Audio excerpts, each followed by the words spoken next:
few slides, I'm going to kind of go over just a few of the anatomy trains from Thomas Myers. I've already talked about fascia transmits force between muscles. Muscles, when they contract, they generate force. Fascia transmits force between the muscles. I'm going to go about 10, 15 more minutes. I know we're getting up on the hour, but we're making great time. So look at the back functional line. This is what Thomas Myers calls the back functional line. In my book, in the book Dynamic Anatomy, Vleeming identifies it as the posterior oblique chain, or the posterior oblique line. Basically, it's your lats and your glutes. And remember, we want to understand gait. So when we look at gait, if you can see my little video there, when my arm is swinging forward, this leg is swinging forward. So the lat and the glute work together during the gait cycle to keep those arms and hips moving together. So the back functional line, connects the lats and the glutes together, just like we do when we gait.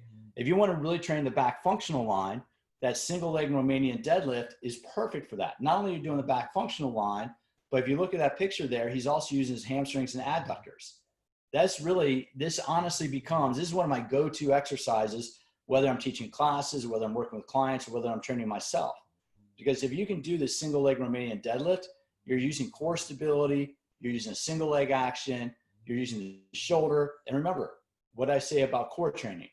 If you want to really engage the core muscles, you have to connect the hips and the shoulders. So you'll see a lot of these exercises that we go through really do that. But the back functional line, doing this type of exercise is perfect for that back functional line. This is our superficial back line. The superficial back line is the erector spinae. It's the hamstrings. It's all the way down, all the way up from the heel of the body, all the way up to the base of the skull, all the way up to the occiput. So really it gets the entire line. That Romanian deadlift, that hip hinge, is a perfect exercise for the superficial back line because you're getting your hamstrings working with your upper body. You're getting the hamstrings working with the spinal erectors. And if you see this picture here, Karen has her knees slightly bent, which is perfect. You want those knees slightly bent because that's what engages the hamstrings, and that's what engages the hamstrings, and that's what engages the adductors. So that can be a perfect way to exercise that. And dynamic anatomy has a lot more exercises for how these work. Superficial front line. Notice here you have the rectus abdominis. You have the chest, the pec major, and that's the adductor. That's the adductor, not the adductor magnus, but the adductor longus. So I'm going to take it out here. I'm going to stop screen share for a second. So the superficial front line, really what it's doing, I'm going to pull the camera down just a touch. Boom. Superficial front line now connects your inner thigh to the abdominals to that chest. And if you want it, we'll go back and look at that. If you want a really good image for the chest, exercise for the chest, hold two dumbbells right here, rotate and reach.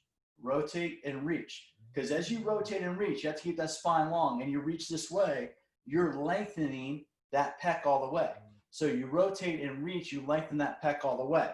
You're lengthening, shortening, lengthening and shortening. And what you're doing is you're integrating your chest, you're integrating the spine, you're integrating the hips. That's much different than doing a bench press where these muscles aren't doing anything and all that force is going into the shoulder joints. So if you want a really good exercise, if you know somebody that loves that bench press, have them grab a pair of 10 or 12 pound dumbbells, rotate and reach, and then ask them have them do 2 sets of that, and then ask them how their pecs feel the next day. Because if they haven't moved before, if they haven't done this move before, and they're rotating and reaching, they're going to be using that tissue in a new way before, and that'll be more sore than trying to do bench presses with 250 or 300 pounds because it's putting more force into the tissues. So I just want to show that because, and then when you see that superficial front line, that's also where you see the abdominals, where now, if we really want to lengthen the abdominals, we can reach that arm overhead while extending that leg behind the body. That's where now that overhead press is actually a push jerk, explosive boom, where you explode it up. That's where that becomes, not only are you using the hips, you're using the shoulders, but you're getting those abdominals loaded under resistance. And that's a big thing. When you look at muscle, when we look at the contractile element of muscle, you make muscle stronger by contracting against an external resistance. So muscle becomes stronger by contracting against resistance. Fascia, the connective tissue around muscle, that becomes stronger by lengthening under resistance. So when we look at exercise, we want to have some workouts where we focus on force production, where we're working on making that muscle shorter against resistance. And we want to have other workouts where we make the muscle longer under resistance. Then you'll see how we put this together in a moment. So this is that's a great abdominal exercise right there. You can see how you're really lengthening the abdominal tissues at the top and the bottom. You're getting a lot of eccentric loading going into the tissues.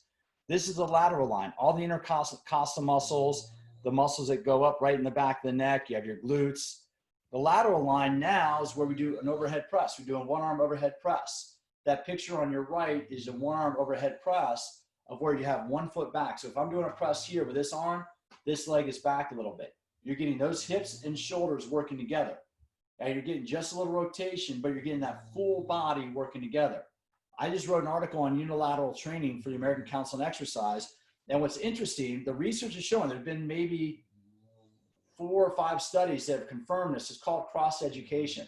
Even if you're doing a one-arm press, the nervous system is going to be making this arm stronger as well. So this arm is getting stronger by loading under resistance, but the nervous system is activating all the muscle fibers here, but it's also getting some muscle fiber activation there. It's called cross-education. So when you do unilateral training, that's also a great way to do core training, because going overhead with one arm means all these muscles have to stabilize. It just becomes a different way to train, and you're integrating those hips and the shoulders. Doing that carry, that picture on the left is me doing a waiter's carry. That's holding a kettlebell in an inverted position. And that, again, when you have that weight on one side of your body, what your body have to do, all those muscles have to stabilize and keep you upright so you can move over the ground. So that's really where those become a very effective core. This is that spiral line. We get all those external obliques. We get the tensor fasciae latae, that's that little muscle. You get the biceps and you get the short head, the bicep femoris in the back. But this is where you get that rotation. The one thing that you see, if you notice in the picture there, my foot is rotated. And that's one of the most common mistakes that we see in the gym. I'm gonna take this down, because one of the most common mistakes we see in the gym is when people do rotating exercises. Sorry if you hear that in the background, that's my dog snoring. When people do rotating exercises, number one, they flex the spine. One of the surest ways to injure the spine is flex it and rotate it. So anytime we rotate, that spine stays straight and we rotate from the hips. So I'm gonna change my camera angle just a little bit. So anytime we rotate, the rotation comes from the hips. Notice that my hips are turning, my feet are turning. That's where we want the rotation to come from. If those feet stay static and we try to rotate, what we're doing is we're bending and flexing and rotating the spine. We don't want to do that. So if we're doing this rotation, if we're doing this shift, notice I'm sinking into my hip and I'm rotating from the hips. The spine is staying relatively straight, and the rotation is coming from the hips and the feet, not the spine. I make that point because that's one of the most common mechanisms of injury. I can go to almost any gym and I see people trying to do this exercise and their feet are static. They're not rotating their feet. They're not rotating their hips. They're rotating and bending the spine. And that just is a spinal injury waiting to happen. So just want to make that point. So when you look at exercise, the one question I always have on the exercise program, are you going to focus on skill or are you going to focus on conditioning? And in the last number of years in the fitness industry, our primary focus has been on conditioning. We've been high intensity everything, HIIT training, and I love HIIT training. HIIT training has a lot of benefits. But if we don't move well, if we don't have good movement skill, then what we're doing is you're trying to do a lot of high intensity training, but on a poor movement platform. And that's just a recipe for injury. If you have a really fast car, one of the most important things you need to do with that car is have good brakes. If you have a really big engine in your car, you need to have really good brakes. Doing HIIT training without doing if you're doing HIIT training with poor posture is like trying to drive a car with a powerful engine and bad brakes. Bad things are going to happen. So when we look at this circle, when we look at this Venn diagram, we want to train these skills first. We want to work on balance, agility, coordination, strength, speed. Speed is a skill, but we want to work on agility, coordination, strength first before we get to those others. We want to do mobility, dynamic stability. We want to learn the movement patterns first. Learn how to push from a standing position. Learn how to pull from a standing position. Not seated, but from standing. Learn how to hinge with both feet on the ground. Do single leg action. Learn the skill first, then we get to conditioning. When we look at group exercise, I love group exercise classes. When I do a group exercise class, Maybe the first 40, 45 minutes is doing all the movement-based work, but the last 5 to 10 minutes is now when I'm doing the really high intensity training. Because I want people to really feel blown out by the end, right? I don't crush them at the beginning of the class so they're going through class in a fatigued state. We work hard, we work consistently all the way through, and I give them a good little Tabata, or I give them a really good high intensity interval at the end so they really feel it. So conditioning is about improving work capacity. Skill is about changing the ability to do work. So that's where we want to go back to the foundational patterns of movement. You should look at your workouts as doing, I like to think about, for most of us that are busy professionals, I try to do all these patterns in one exercise. I maybe do 1 or 2 exercises that are squat or a hinge.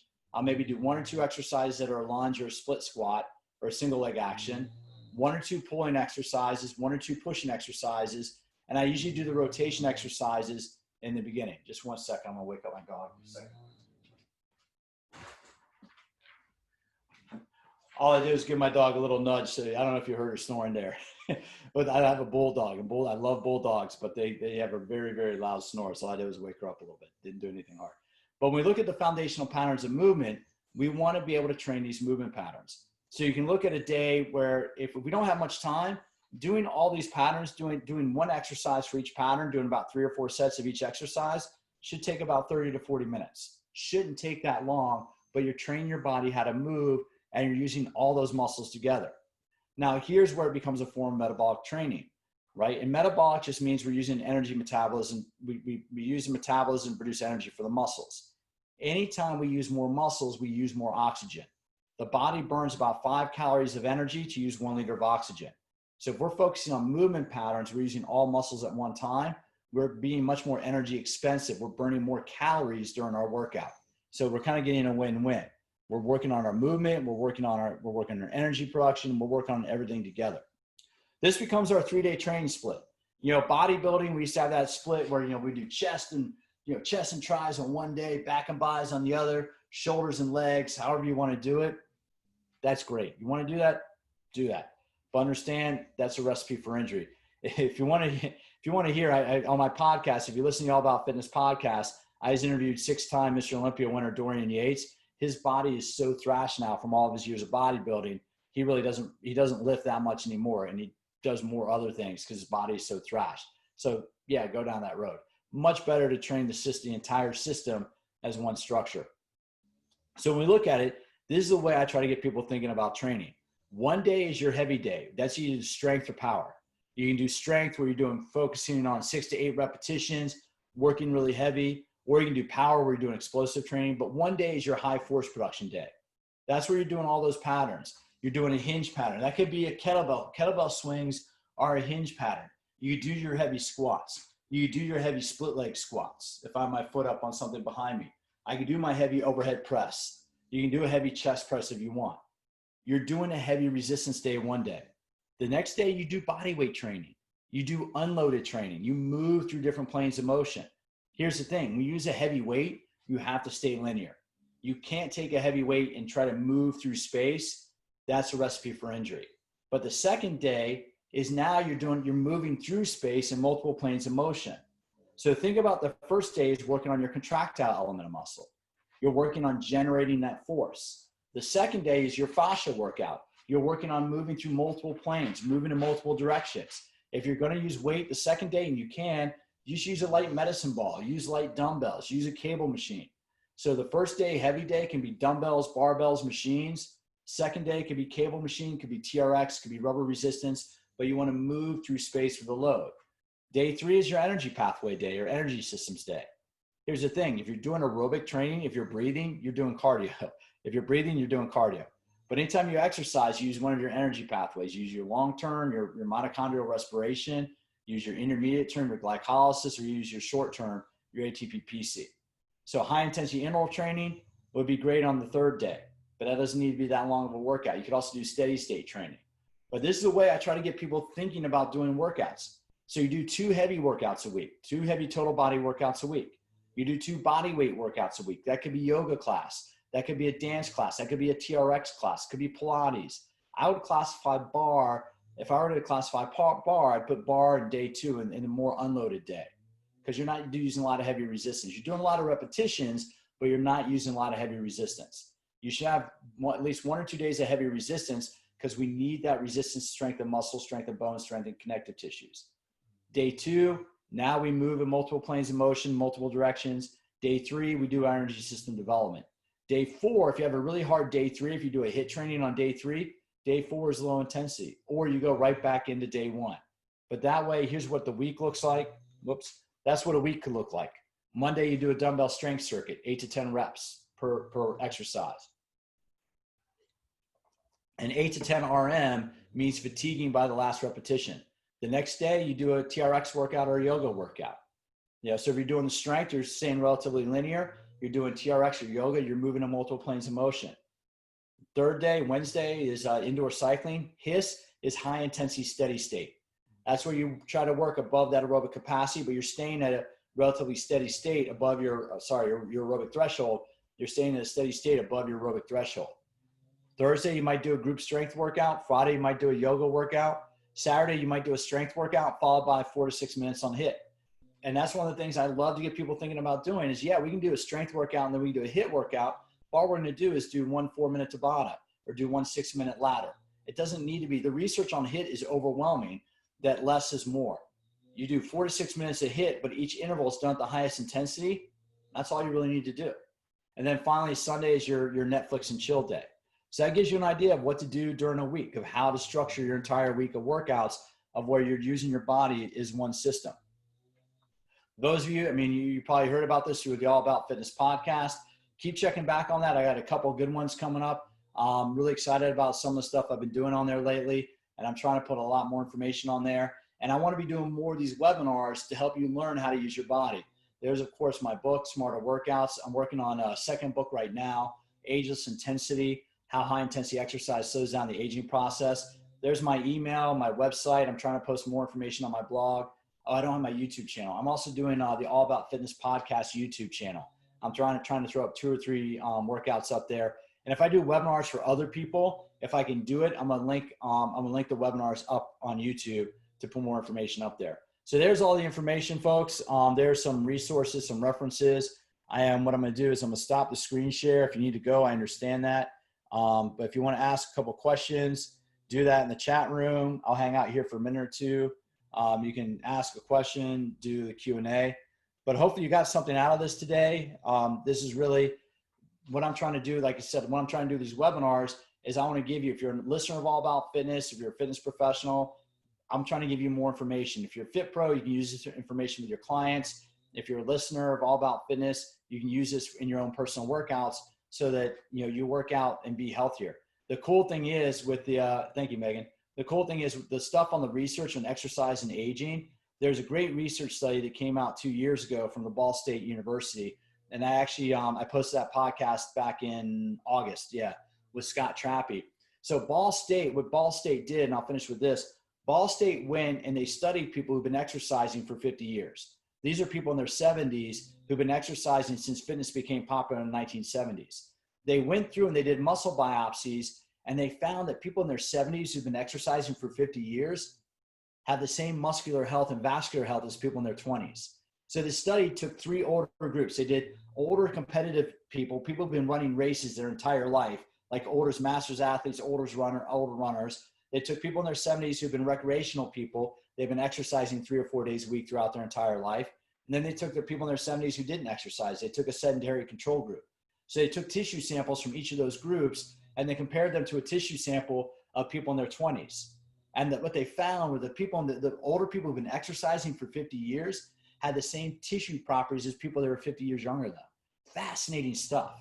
And really, the more we're learning about high intensity exercise, the more we're learning about the health benefits, about so many benefits. So anyway, that's what my next book, Ageless Intensity, is about how to use a high intensity exercise to help control aging. Because here's the other thing to think about. For years, when people got to being 60, 70, 80 years old, they weren't that active. But think about all the people who started exercising back in the 70s and who've been exercising for the past 50 years. How many people do you know in your gym? How many friends do you know from gym classes you go to in their 60s or 70s? They still go to the gym 3 or 4 days a week. We're aging differently now. People that have been exercising throughout their I've been exercising for 32 years since I was 15 years old. This year, I'll turn 48 this year. I've been exercising I'll be exercising for 33 years. You know, it really gives you the ability to, I'm doing stuff in my late 40s now. Like I said, I'm relearning how to BMX bike again, jumping my BMX bike. Because you can, because if you stay fit throughout the aging process, you can do all the things you want to do. And that's my definition of fitness, is having the ability to do what you want to do when you want to do it. So with that, I don't see any questions on here. If you want to ask a question, feel free. You can always contact me via email, DM, on Instagram. I'm available. But thank you so much for joining me today. And hopefully some of this information helped you out. And I look forward to having you join me for future episodes of All About Fitness webinars. Thanks, guys. Have a fabulous weekend. And thank you very much. Take care. I'm going to shut it down now, turn off the recording, and